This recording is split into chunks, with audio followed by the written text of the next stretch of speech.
Der Platz, wo die Männer gern zum Bieseln gehen, das ist der Platz, wo das Pipperl raushängt.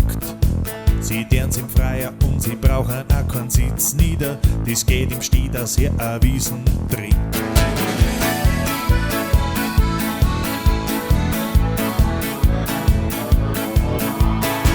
Da passt die Frau, wenn's beim Auto grad in Urlaub fährst, die haben wir gestellt, die machen alles kompliziert. Auch wenn du sagst, knack die eine halt in die Wiesen, ich schau weg, 10 bis 10, wenn dich du so genierst.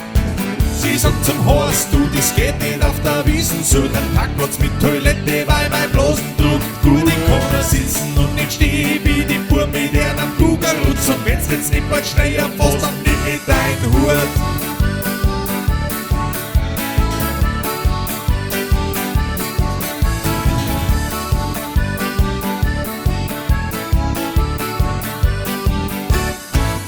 Sag zum Horst, du, das geht nicht auf der Wiesen, such einen Parkplatz mit Toilette, weil mein Blasendruck gut. Ich kann da sitzen und nicht stehen, so wie die Bur mit einem Kugelrutz, und wenn's jetzt nicht bald schneller fährst, dann nehm ich dein Hut.